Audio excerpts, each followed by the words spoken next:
नमस्कार। अ, हमारा पहला मराठी वीडियो टीडीएस डिफ़ॉल्ट निकालने का रिलीज़ हो चुका है 6 दिन पहले। और अभी जो है ये हिंदी में मैं वही वीडियो रिपीट करने वाली हूँ मेरे हिंदी स्टूडेंट्स के लिए। तो हमने देखा कि टीडीएस डिफ़ॉल्ट कैसे क्यों आता है और वो आगे कैसे निकालने का है। तो मैं ऐसा एज्यूम कर रही हूँ कि आपको टीडीएस रिटर्न कैसे भरते हैं वो पता है। तो टीडीएस डिफ़ॉल्ट 2-3 वजह से आता है। एक तो पैन रॉन्ग होने की वजह से आता है, फिर चालान करेक्ट नहीं होने की वजह से आता है, और कुछ अगर डेट्स में प्रॉब्लम है, लाइक डिडक्टर का डिटेल, वो अगर डिटेल्स करेक्ट नहीं है तो आता है। या फिर चालान के डेट्स, डेट ऑफ डिडक्शन, ये अगर गलत डाले हैं तो एक डिफ़ॉल्ट आ सकता है। डिफ़ॉल्ट मतलब उसमें फिर पेनल्टी आ जाती है, इंटरेस्ट भरने को आ जाता है। पेनल्टी तभी आती है अगर आप टाइम से रिटर्न ना भरो तो अभी हम हिंदी में ये पहला देखेंगे कि पैन कैसे करेक्ट करते हैं।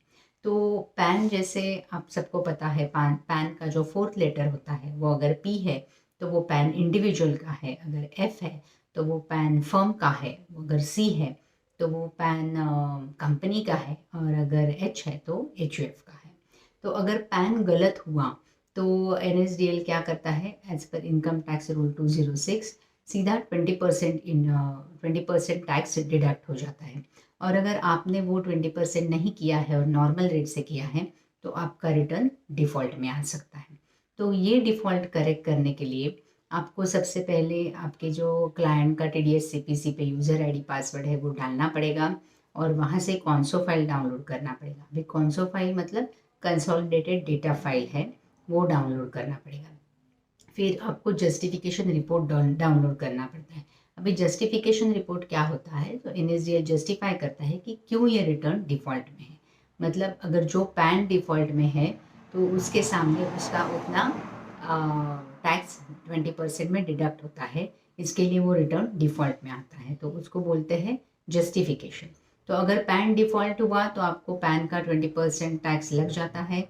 और फिर अगर डेट कम ज़्यादा हो गया, लाइक चालान का जो पेमेंट डेट है टीडीएस का वो अगले महीने की 7 तारीख होती है। अगर आपने गलती से भी वहाँ पे 8 तारीख 9 तारीख लिख दी है, या फिर डेट ऑफ डिडक्शन जो है वो 30th है, और डेट ऑफ पेमेंट जो है वो 30th है, और डेट ऑफ डिडक्शन अगर आपने 7 या 8 तारीख कर दी, फिर भी वो रिटर्न डिफ़ॉल्ट में आ जाएगा, क्योंकि जो दिन पेमेंट होता है या क्रेडिट होता है, विच एवर इज़ अर्लियर, जो पहले हम करते हैं, तो उसकी वही दिन टीडीएस का डिडक्शन डेट भी होना चाहिए, और उसका पेमेंट डेट नेक्स्ट मंथ के पहले 7 दिन में होना चाहिए। जैसे 30 सितंबर को अगर आपका डिडक्शन है तो 7 अक्टूबर विल भी आपका ड्यू डेट, और वो दिन बैलेंस क्लियर चाहिए। वो दिन अगर आपने बैंक में चेक भरने को भेज दिया तो बाय द टाइम आपका टीडीएस पेमेंट होके आपको चालान मिल जाएगा, इट विल बी पोस्ट 7। तो आप रिटर्न में तो डाल दोगे कि 7 तारीख को भर दिया, बट एक्चुअली वो उल्टा पे, मतलब ऑनलाइन जो हम देखते हैं वो टैन पे जो दिखेगा तो वो 7 तारीख के बाद का रहेगा, और आपको उसका इंटरेस्ट लग सकता है। तो इसके लिए आपको कॉन्सो फाइल डाउनलोड करनी पड़ती है। कॉन्सो फाइल डाउनलोड करने के बाद वो गवर्नमेंट की यूटिलिटी जो आती है, return preparation, return correction utility, उसमें आपको ये कॉन्सो फाइल खोलनी पड़ती है। अगर अभी ये कॉन्सो फाइल जो है आपको ध्यान में रखना है कि वो एकदम ही लेटेस्ट डाउनलोड की हुई होनी चाहिए। जैसे मैं बार बार बोलती हूँ कि आज शाम को आपने कौन सा फाइल डाउनलोड की है और कल सुबह आके अगर आप वो रिटर्न रिवाइज करने बैठ जाओगे तो ये रिटर्न रिजेक्ट हो सकता है, क्योंकि ऐसा नहीं, अभी ऐसा अलाउड नहीं है।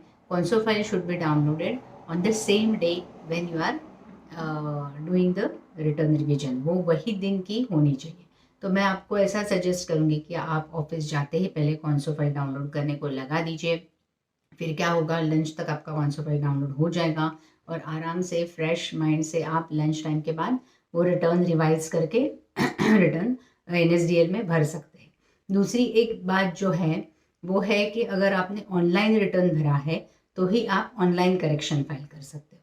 अगर आपने एनएसडीएल के कार्वी सेंटर में जाके अगर रिटर्न फाइल किया है तो रिवाइज रिटर्न भी आपको उधर से ही फाइल करना पड़ेगा। तो ये है पैन करेक्शन के बाद। अगर अभी हम देखेंगे अगर चालान करेक्शन कैसे होता है, तो चालान करेक्शन के बारे में आपका जो चालान है वो ऑनलाइन आपको स्टेटमेंट में ऐड करना पड़ता है। तो अगर आपने कोई चालान मतलब आपका रिटर्न फाइल हो गया, सब कुछ हो गया, मतलब ये डिफ़ॉल्ट की बात नहीं है, नॉर्मल रिटर्न आपका फाइल हो गया है और आपको पता चल गया ऑडिट के टाइम कि अरे एक टीडीएस काटने का रह गया है, तो वो कट करके वही रिटर्न आपको रिवाइज़ करना पड़ेगा। अभी जो चल रहा है वो 4th क्वार्टर की बात हो रही है, लास्ट ईयर के 22-23 के 4th क्वार्टर की, क्योंकि 1st क्वार्टर तो अप्रैल मई जून के बाद होगा। तो वो अगर आपने चालान भरा है तो वो स्टेटमेंट में ऐड करना पड़ता है। तो वो आप स्टेटमेंट में ऐड कैसे करोगे, क्योंकि आप ये भरने के बाद आपको 7 दिन रुकना पड़ता है कि वो टीडीएस सीपीसी के साइट पर दिखे। ये ओल्टास की बात नहीं कर रही हूँ, ओल्टास के साइट में आपको 3 वर्किंग डेज में ही दिख जाएगा, लेकिन टीडीएस सीपीसी के साइट में आपको 7 वर्किंग डेज के बाद वो दिखेगा। तो उसके लिए आपको लॉगिन करना है, देन करेक्शन रिक्वेस्ट डालनी है। वो अवेलेबल होने के बाद अगर आप जाओगे देखोगे तो ड्रॉप डाउन मेनू में आपको पता चल जाएगा कि चालान करेक्शन वहाँ से हो सकता है। उसके लिए डीएससी का रजिस्टर होना ज़रूरी नहीं है, डीएससी नहीं होगी तो भी चलेगा। बहुत से गवर्नमेंट जो डिडक्टर्स होते हैं उनको ये हमेशा ही प्रॉब्लम होता है, क्योंकि उनके ऑथोराइज सिग्नेटरीज बदलते रहते हैं, तो उनका डीएससी बना हुआ नहीं रहता है। इसके लिए आपको क्या करना होगा कि जब ये चालान करेक्शन आप करने जाओगे तो सबसे पहले आपको ये चालान ऐड करना पड़ेगा। तो जब 7 वर्किंग डेज के बाद आपको टीडीएस सीपीसी के साइट पे ये चालान दिखेगा तो आपको वो सिलेक्ट करना है और नीचे ऑप्शन रहेगा ऐड चालान टू स्टेटमेंट। तो वो ऐड करके आपको सबमिट करके रखना है और बाद में आपको वापस एक बार कॉन्सो फाइल डाउनलोड करके आपके नॉर्मल आरपीयू में रिटर्न प्रिपरेशन यूटिलिटी में जहाँ पे आप करेक्शन करने वाले हो वो खोलनी है। तो वो खोलने के बाद देन आपको वो रिटर्न रिवाइज करना है, तभी आपको वो चालान दिखेगा वहाँ पे जो स्टेटमेंट में ऐड हुआ रहेगा। तो वो ऐड होने के बाद आपको जो कॉन्सो फाइल आएगी तो वो चालान के सेक्शन में आपको चालान दिख जाएगा। Then you have to add the deductives. अगर आपका डीएससी रजिस्टर है और आप गवर्नमेंट डिडक्टर नहीं हो तो ये आप डीएससी रजिस्टर करके डिडक्टी ऐड कर सकते हैं और ये चालान अलोकेट कर सकते हैं डिडक्टी को कि जो डिडक्टी के सामने ये टीडीएस भरा हुआ है। I hope you all are following. तो सबसे पहले तो आपको चालान स्टेटमेंट में ऐड करना है तो वो आपको दिखेगा एंड फिर उसको डिडक्टी के सामने वो टीडीएस को एलोकेट करना है। ऐसे आपका ये स्टेटमेंट कंप्लीट हो जाएगा। तो नंबर 1, अगर आपका डीएससी रजिस्टर है तो ये ऑनलाइन हो जाएगा।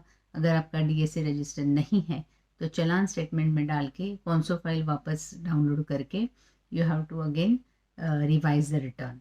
तो ये हिसाब से आपका ये रिटर्न कंप्लीट हो जाएगा। तो आज हमने 2 चीज़ देखे हैं, एक तो पैन करेक्शन और दूसरा adding challan to statement and allocating to the deductee.